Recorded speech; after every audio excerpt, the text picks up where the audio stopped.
Donc le théorème 24 qui va nous permettre de caractériser la loi exponentielle, une caractérisation que l'on a déjà vue dans le cadre des probabilités discrètes, comme je le répète depuis un certain moment, avec la loi géométrique.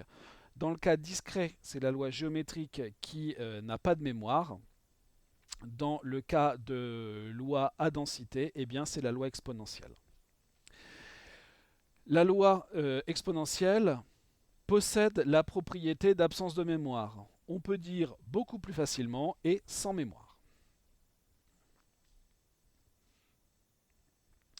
C'est-à-dire que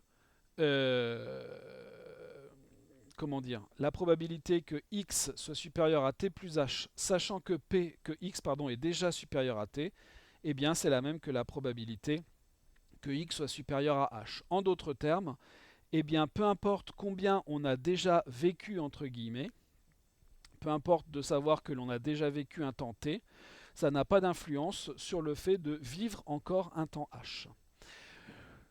La propriété, la loi exponentielle en fait possède cette propriété, mais en plus, une variable aléatoire qui possède cette propriété, forcément, suit une loi exponentielle avec un certain paramètre. Donc une variable aléatoire sans mémoire, c'est une variable aléatoire qui suit une certaine loi exponentielle. On va démontrer une partie de ce théorème, pas l'intégralité, une partie seulement. Nous, on va se contenter de montrer que la loi exponentielle est sans mémoire.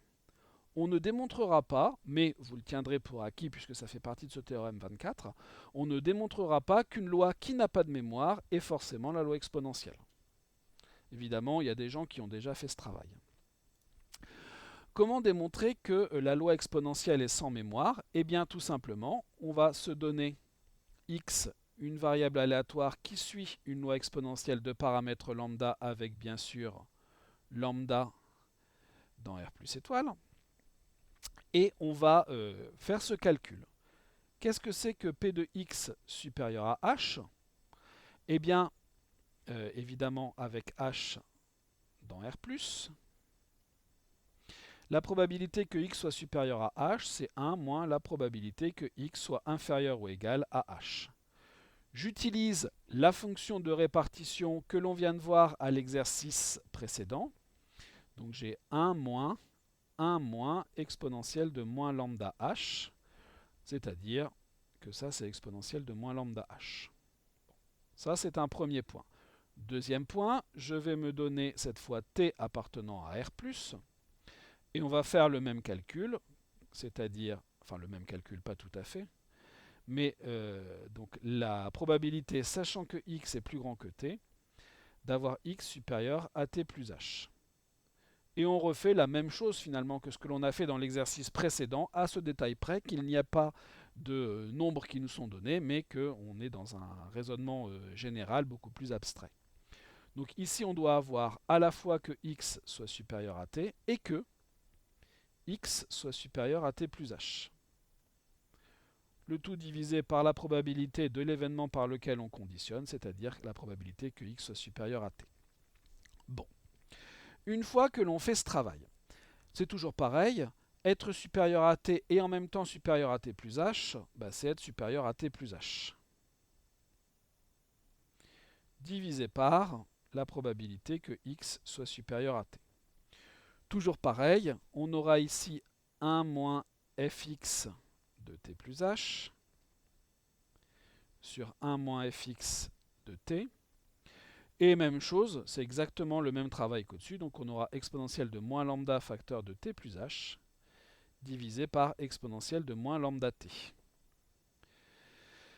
Propriété des puissances, donc on aura exponentielle de moins lambda t, moins lambda h, moins, donc plus lambda t, c'est-à-dire exponentielle de moins lambda h. Et exponentielle de moins lambda h, on vient de le voir au-dessus, c'est la probabilité que x soit supérieur à h. Donc, pour tout couple h et t dans R+ au carré, eh bien on peut écrire que la probabilité, sachant que x est plus grand que t, donc x supérieur à t plus h, c'est la probabilité que x soit supérieur à h.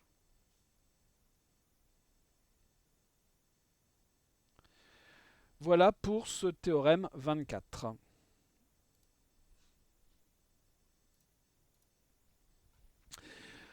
On va commencer par parler d'une loi particulière, la loi normale dite centrée réduite. De quoi s'agit-il? Bon, c'est une loi que l'on note N01 et c'est une loi à densité pour laquelle la fonction à densité, pour une fois j'ai envie de dire, puisque jusqu'à présent on a toujours eu des fonctions de densité qui étaient définies par morceaux, ici notre fonction à densité c'est une fonction qui est définie sur R de cette façon-là. Fx de x égale 1 sur racine de 2pi exponentielle de moins x carré sur 2.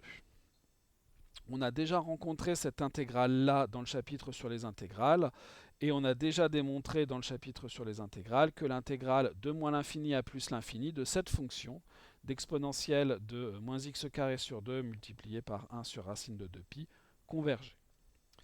Et en plus, alors je ne sais plus si on avait démontré que la valeur de l'intégrale valait 1 ou pas, mais non, je ne crois pas. On s'était contenté de justifier de sa convergence. Bref, on rajoute à ça que, puisqu'il s'agit ici d'une fonction de densité, non seulement l'intégrale de moins l'infini à plus l'infini converge, mais en plus l'intégrale de moins l'infini à plus l'infini de fx de t dt vaut 1. Vu la fonction de densité de cette variable aléatoire quand elle suit une loi normale centrée réduite, eh bien l'ensemble grand X de oméga, c'est l'intégralité de R. Est intégré dans ce théorème le fait que x admet une espérance et que cette espérance, dans ce cas-là, elle vaut 0.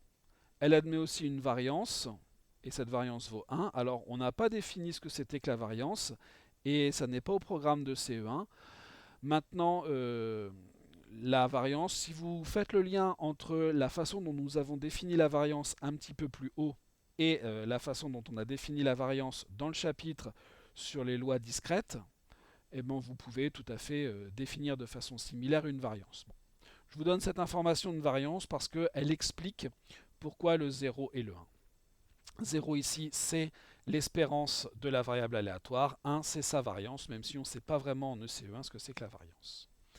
Et la fonction de répartition, pour cette variable aléatoire qui suit la loi normale centrée réduite, on la note phi. Donc ça, c'est un phi majuscule.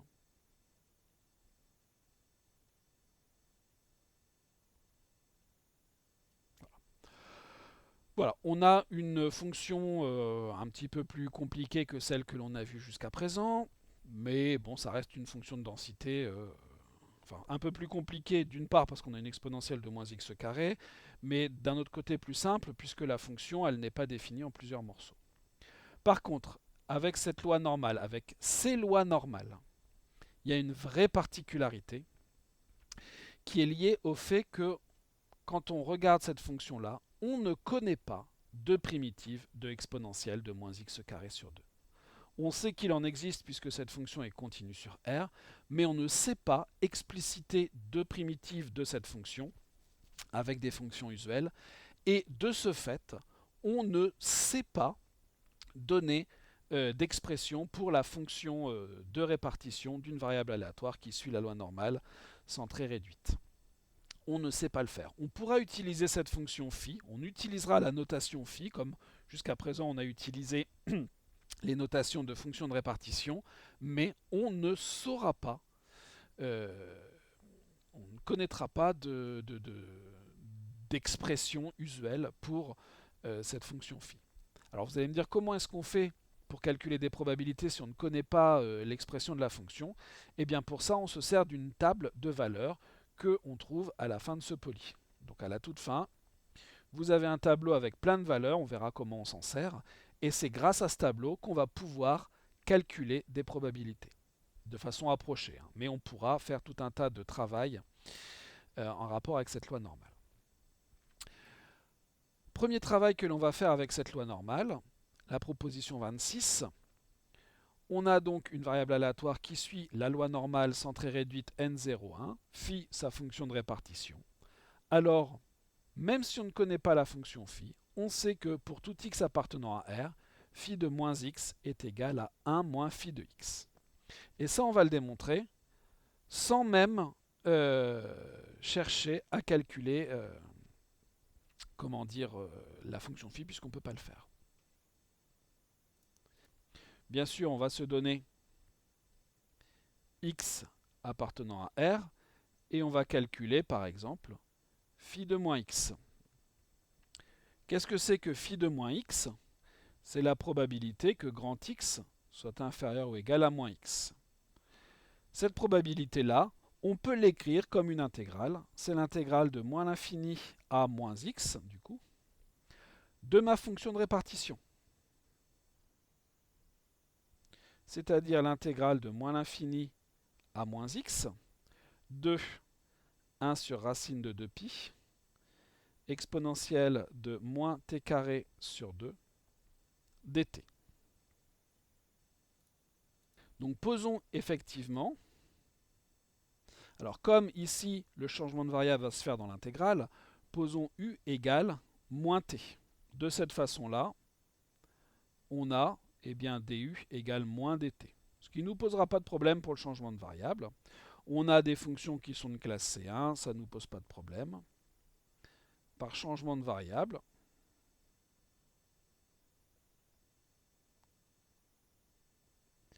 alors il n'y a qu'une seule variable.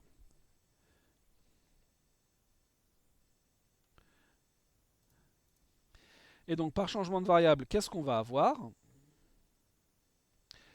Donc moins l'infini qui va passer en plus l'infini, moins x qui va passer en x, le 1 sur racine de 2pi qui est une constante, donc ne change pas.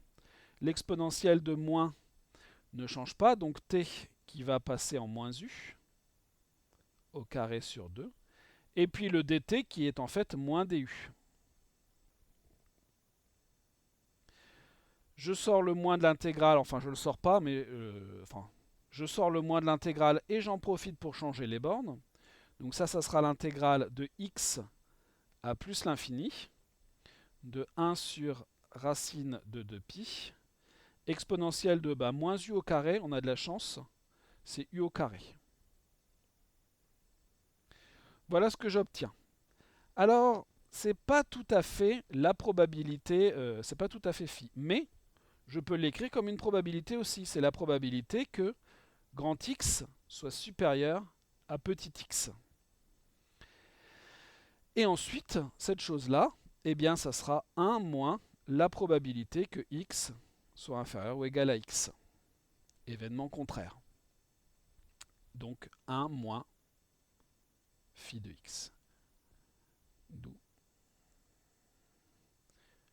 phi de moins x, c'est 1 moins phi de x.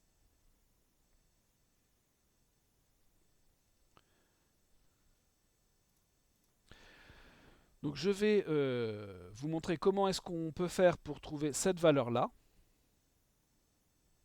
Et puis ensuite, vous utiliserez les autres avec bien sûr la table et les propriétés que l'on a déjà vues de façon plus générale sur,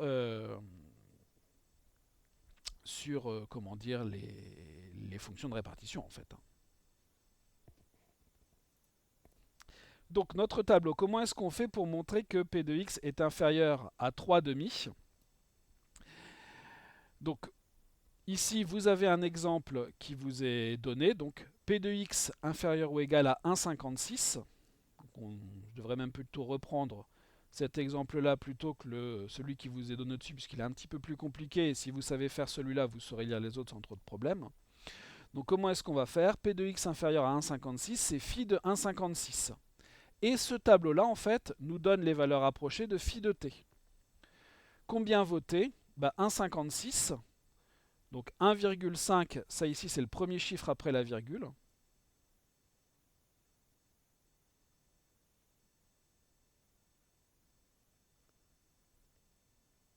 Bon, le 1, le chiffre avant la virgule, ça vous l'avez compris. Et ensuite, là, ça vous donne le deuxième chiffre. Donc ça, c'est la probabilité que x soit inférieur à 0,50, à 1,50, pardon. Donc ça nous donnera la réponse pour la première question. Voilà. P de x inférieur à 1,51, 1,52, 1,53, 1,54, 1,55, 1,56. Donc ici, vous avez 1,50 et 0,06. Ce qui est encadré ici, Ça, c'est la probabilité que x soit inférieur ou égal à 1,56. Voilà comment on se sert de cette table de valeurs pour la loi normale centrée réduite.